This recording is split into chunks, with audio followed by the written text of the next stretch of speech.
Hello friend, today I am discuss that how to find third largest element in the array. जैसा कि ये problem statement दिया गया है, जैसे यहाँ पे दिया गया है given an array of positive integers array of size n, the task is to find third largest distinct element in the array. इस पर्टिकुलर प्रॉब्लम को कैसे सॉल्व करेंगे इसके बारे में हम स्टेप बाय स्टेप डिस्कस करेंगे। तो सबसे पहले आपको ये देखना होगा, जैसे यहाँ पे दिया गया है if the third largest element does not exist then return आपको क्या करना है -1। तो यहाँ पे आपको जैसे एग्जांपल में दिया गया है, तो यहाँ पे दिया गया है जैसे आपको एक एरे पास किया गया, इसमें नंबर ऑफ एलिमेंट आपके कितने हैं 5, 22, 1 और 30। तो यहाँ पे जो फर्स्ट लार्जेस्ट एलिमेंट है क्या है 30, सेकंड जो लार्जेस्ट एलिमेंट है यहाँ पे 22, थर्ड लार्जेस्ट एलिमेंट आपका क्या है 8। तो आपको यहाँ पे रिजल्ट क्या फाइंड आउट हो रहा है 8। इसी तरीके से अगर यहाँ पे 3 एलिमेंट दिए गए हैं 30, 15, 30, तो यहाँ पे जो फर्स्ट लार्जेस्ट एलिमेंट है वो 30 है, सेकेंड लार्जेस्ट आपका 15 है, थर्ड यहाँ पे अवेलेबल नहीं है, देन आपको रिजल्ट यहाँ पे क्या फाइंड आउट हो रहा है -1। सेम इसी तरीके से अगर यहाँ पे 3 एलिमेंट हैं 30, 15, 20, तो यहाँ पे थर्ड लार्जेस्ट एलिमेंट आपका यहाँ पे 15 है, तो रिजल्ट आपको 15 फाइंड आउट हो रहा है।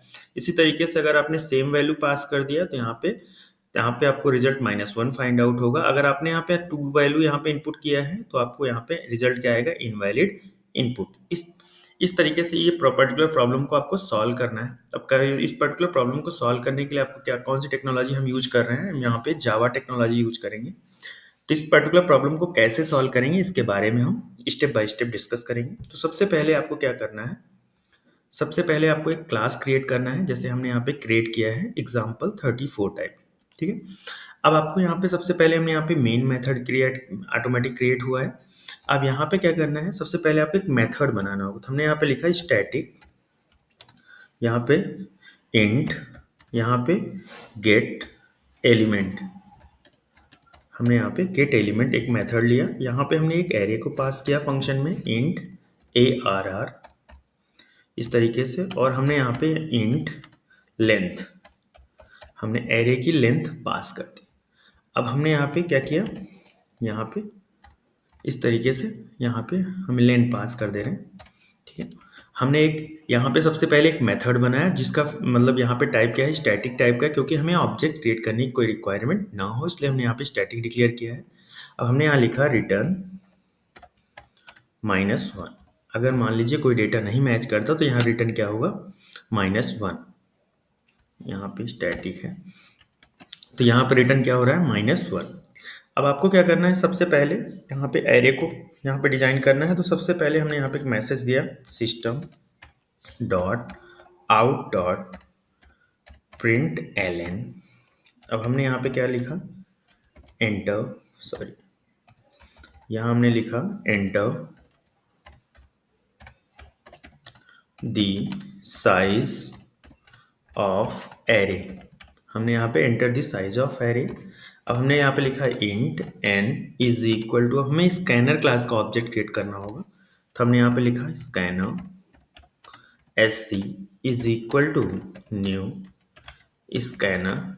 अब हमने यहाँ पे पास किया सिस्टम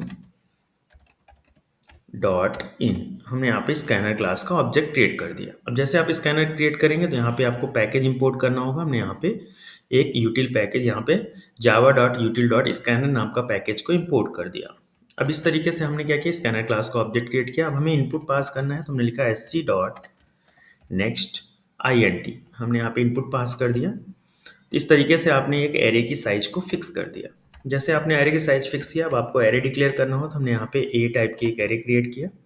यहाँ पे हमने लिखा इज इक्वल टू न्यू, यहाँ पे एरे का ऑब्जेक्ट क्रिएट किया तो यहाँ हमने लिखा n, तो हमने n साइज की एक एरे यहाँ पे क्रिएट कर दी।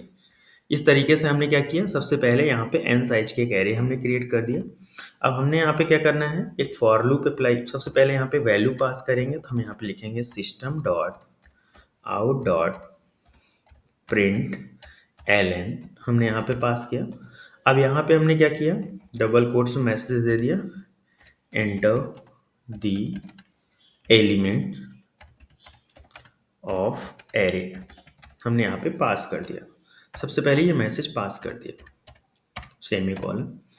अब हमने जैसे यहाँ पे लिखा, अब हमें एक फॉर लूप अप्लाई करना है। फॉर में हमने क्या लिखा int i is equal to 0 i less than जो एरे की साइज है एन तक आई प्लस प्लस हमने एक लूप अप्लाई किया। अब लूप में हमें क्या करना है, एरे में वैल्यू फिल करना है, तो हमने array of i is equal to s c dot next i n t. इस तरीके से हमने एरे की साइज को फिल कर दिया। हमने सबसे पहले क्या किया, स्कैनर क्लास का एक ऑब्जेक्ट क्रिएट किया, फिर देन हमने एक एरे में एन साइज का मतलब यहाँ पे एक एरे, यहाँ पे लेंथ फिक्स किया एरे की। तो यहाँ पे int a is equal to new, यहाँ पे सॉरी यहाँ पे आई एन टी होगा, ठीक है। यहाँ पे एरे का हमने वो ऑब्जेक्ट क्रिएट कर दिया। अब यहाँ पे अब हमने क्या किया, यहाँ पे वैल्यू को फिल कर दिया। जैसे वैल्यू फिल हो गई, अब आपको क्या करना है, अब यहाँ पे सबसे पहले उस पर्टिकुलर ऑब्जेक्ट को कॉल करना है। तो ऑब्जेक्ट को कॉल करने के लिए सबसे पहले जो आपका क्लास का नेम है, क्लास का नेम हमने क्या लिखा है यहाँ पे, एग्जाम्पल 34। तो एग्जाम्पल जो 34 है, यहाँ पे सबसे पहले हमने लिखा एग्जाम्पल 34 डॉट गेट एलिमेंट। यहाँ पे जो गेट एलिमेंट नाम का मेथड बनाया था वो हमने पास किया, यहाँ पे एरे पास किया, उसकी साइज हमने साइज ये कम करके पास कर दिया, ठीक है। यहाँ पे जो एरे की साइज है, अब यहाँ पे हमारा रिटर्न टाइप क्या है, इंटीजर है, तो ये कुछ वैल्यू रिटर्न करेगा। तो हमने यहाँ पे int result is equal to, यहाँ पे रिजल्ट में वैल्यू को स्टोर किया और हमने प्रिंट कर लिया। तो हमने लिखा सिस्टम डॉट आउट डॉट यहाँ पे प्रिंट एल, यहाँ पे हमने रिजल्ट को प्रिंट कर लिया। इस तरीके से हमारा जो भी रिजल्ट आएगा वो वैल्यू यहाँ पे प्रिंट हो जाएगी। जैसे ये प्रिंट हुआ, हमने क्या बताया, अगर मान लीजिए साइज आपकी 2 से बिलो होती है या 2 होती है, तो यानी आपको इनवैलिड मैसेज शो करना है। तो आपको यहाँ पे इफ कंडीशन अप्लाई करना है, यहाँ पे लिखना है एन अगर लेस होता है, लेस या इक्वल होता है 2 के, जो एन आपने साइज पास किया है लेंथ, अगर वो लेस या इक्वल होता है 2 के, देन ये पूरा प्रोसीजर जो भी है ये अप्लाई नहीं होगा। यहाँ पे ब्रैकेट क्लोज, और यहाँ पे एल्स पार्ट में हमको क्या लिखना है, यहाँ पे लिखना है system dot out dot print l n, यहाँ पे क्या लिखना है, इनवैलिड इनपुट, इस तरीके से। तो हमने क्या लिखा यहाँ पे, हमने यहाँ पे लिखा अगर n लेस या इक्वल होता है 2 के, मतलब यहाँ पे सॉरी n ग्रेटर लेस या इक्वल होता है 2 के, यहाँ पे नॉट अप्लाई कर दीजिए। यहाँ हमने नॉट का साइन अप्लाई कर दिया, सॉरी, या तो आप यहाँ पे नॉट अप्लाई कर दीजिए। मतलब अगर n की वैल्यू लेस या इक्वल होती है 2 के, अगर ऐसा होता है तो कंडीशन आपकी ट्रू होगी, तो यहाँ पे कंडीशन ये क्या कर देगा, फॉल्स कर देगा। या तो ये कंडीशन लिखिए, या अगर ये ऐसा नहीं लिखना चाहते हैं तो आप यहाँ पे लिख दीजिए, डायरेक्टली आप लिख दीजिए अगर n की वैल्यू यहाँ पे ग्रेटर या इक्वल होती है 3 के, देन अगर n की वैल्यू ग्रेटर या इक्वल है 3 से, देन ये पर्टिकुलर सिचुएशन यहाँ पे कंडीशन एग्जीक्यूट होगी। अगर ऐसा नहीं होता है तो आपका एल्स पार्ट एग्जीक्यूट होगा, जिसमें मैसेज आएगा इनवैलिड इनपुट। ये आपका हुआ मैसेज को पास करने का। अब आपको मेन लॉजिक यहाँ पे अप्लाई करना है। अब आपको सबसे पहले क्या करना है, सबसे पहले आपको यहाँ पे एरे डॉट सॉर्ट, सबसे पहले एरे को सॉर्ट करना है। सॉर्ट में आपको लिखना है ARR। हमने यहाँ पे एरे को सॉर्ट किया असेंडिंग ऑर्डर। जैसे आपका एरे सॉर्ट हो गया, अब आपको यहाँ पे एक फॉर लूप अप्लाई करना है।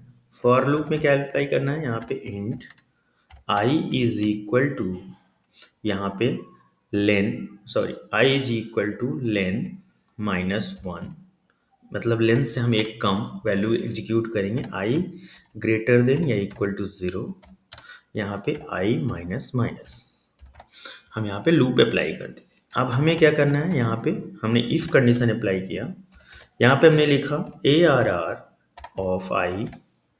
अब यहाँ पे हमने लिखा not equal ARR of length, जो आपकी लेंथ मतलब जो लास्ट एलिमेंट है, क्योंकि हमने साइज एक कम कर दिया था, तो जो आपका एरे का लास्ट एलिमेंट होगा वो फर्स्ट लार्जेस्ट एलिमेंट होगा। इस तरीके से हमें क्या करना है, second largest element find out करना है। तो आपको सबसे पहले यहाँ पे लिखना होगा int second largest is equal to -1। हमने यहाँ पे सेकेंड लार्जेस्ट जो एलिमेंट है उसको क्या कंसीडर किया, -1। और हमने यहाँ पे एक इंडेक्स पास किया, int j is equal to -1। हमने एक इंडेक्स पास किया j इक्वल टू -1। जैसे ही हमें यहाँ पे इंडेक्स मिलेगा तो हमने यहाँ पे लिखा second largest is equal to ARR of I, मतलब जो हमें सेकेंड लार्जेस्ट वैल्यू है वो ARR ऑफ आई, और हमें J की वैल्यू वो पर्टिकुलर इंडेक्स नंबर हमें फाइंड आउट हो जाएगा और तुरंत हम क्या हो जाएंगे, ब्रेक हो जाएंगे। तो इस तरीके से ये जो पर्टिकुलर आपने लॉजिक अप्लाई किया, ये पर्टिकुलर लॉजिक किसके लिए होगी, second largest element find out कर। जैसे आपको second largest element find out हो जाएगा तो आपको यहाँ पे एक इंडेक्स नंबर भी मिल जाएगा। अब आपको यहाँ पे फिर से क्या करना है, यहाँ पे एक फॉर लूप अप्लाई करना है। फॉर लूप में क्या लिखना है, फॉर लूप में यहाँ लिखना है int k is equal to J. आपको k को कहाँ से ले जाना है, j, k ग्रेटर देन या इक्वल टू 0। k की वैल्यू क्या लिखेंगे, ग्रेटर देन या इक्वल टू 0।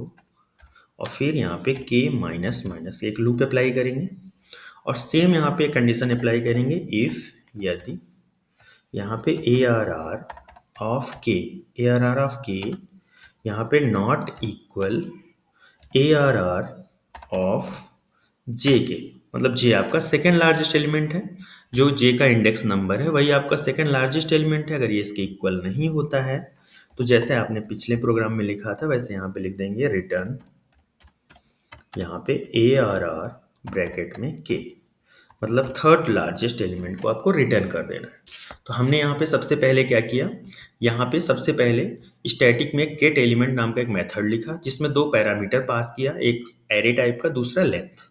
और फिर हमने एरे को सॉर्ट किया असेंडिंग ऑर्डर में। फिर हमने सेकेंड लार्जेस्ट एलिमेंट को कंसीडर किया -1 और इंडेक्स कंसीडर किया -1। अब हमें क्या करना है, second largest element find out करना है। तो जैसे आपने पिछले प्रोग्राम में देखा था तो वैसे हमने यहाँ लिखा i equal to len -1, i greater than equal to 0, i minus minus, मतलब बैक से हमने लूप अप्लाई कर दिया और यहाँ पे हमने वैल्यू को मैच किया। अगर मैच नहीं होती है तो वो सेकेंड लार्जेस्ट एलिमेंट होगा और जे में वो पर्टिकुलर इंडेक्स स्टोर हो जाएगा और तुरंत हम ब्रेक हो जाएंगे। जैसे ये होगा हमें सेकेंड लार्जेस्ट मिल जाएगा। फिर जहाँ पे भी हमारा कर्सर ब्रेक होगा वहीं सेम पोजीशन से हम फिर से लूप को यहाँ पे स्टार्ट करेंगे और यहाँ पे के को सेकेंड एलिमेंट से हम यहाँ पे कंपेयर करेंगे। अगर वैल्यू मिसमैच होती है तो उस पर्टिकुलर इंडेक्स को हम यहाँ पे रिटर्न कर दें। अगर ये तीनों वैल्यू मैच नहीं होती है तो रिटर्न आपका क्या होगा, -1। इस तरीके से ये प्रोग्राम आपको डिफाइन करना है। अब इस पर्टिकुलर प्रोग्राम को अगर रन करना है तो सबसे पहले रन एज जावा एप्लीकेशन, जैसे यहाँ पे लिखेंगे तो सबसे पहले मान लीजिए हमने थ्री एलिमेंट पास किया। अगर 3 एलिमेंट पास किया तो पहला हमने 10 पास किया, दूसरा 10, तीसरा 10। तीनों एलिमेंट अगर हमने 10 पास किया तो रिजल्ट -1। तो यहाँ देखिए रिजल्ट आपका -1 फाइंड आउट हो रहा है। सेम इसी तरीके से अगर हमने सेकेंड एलिमेंट लिया यहाँ पे इस तरीके से, एक मिनट,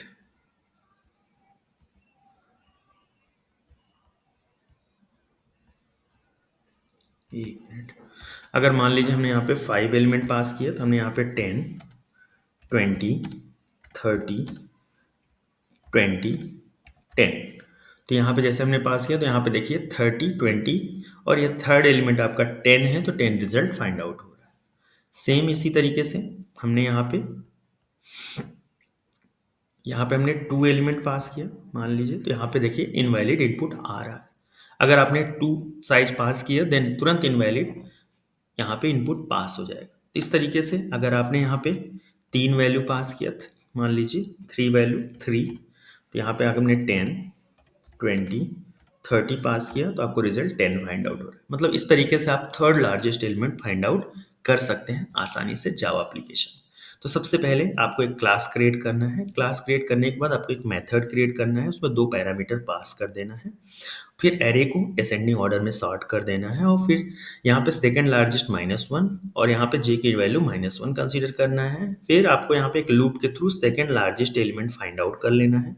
जैसे आपको सेकेंड लार्जेस्ट फाइंड आउट हो जाता है देन आपको थर्ड लार्जेस्ट एलिमेंट यहाँ पे फाइंड आउट कर लेना है। जैसे आपको थर्ड लार्जेस्ट मिल जाता है, नहीं मिलता है तो आपको रिटर्न -1 करना है और यहाँ पे मेन मेथड के थ्रू ये पर्टिकुलर एक्टिविटी को कॉल करना है फंक्शन को। तो स्कैनर क्लास का ऑब्जेक्ट क्रिएट करिएगा और एक साइज पास कर लीजिएगा और एक एरे क्रिएट कर लीजिएगा। और एरे क्रिएट करने के बाद अगर एरे की साइज ग्रेटर या इक्वल होती है 3 से, तो यहाँ पे ये पर्टिकुलर प्रोसेस अप्लाई होगा, जिसमें वैल्यू आप इनपुट करेंगे और फंक्शन को कॉल करके यहाँ पे रिजल्ट को प्रिंट कर लेंगे इस तरीके से। नहीं तो आपको यहाँ पे इनवैलिड इनपुट का ऑप्शन यहाँ पे दिया गया है। इस तरीके से इस पर्टिकुलर एक्टिविटी को अगर आप अप्लाई करते हैं तो आप आसानी से पर्टिकुलर प्रोग्राम को डिज़ाइन कर सकते हैं। अगर आपको ये वीडियो अच्छा लगा हो, प्लीज़ लाइक एंड सब्सक्राइब कीजिएगा। Thank you.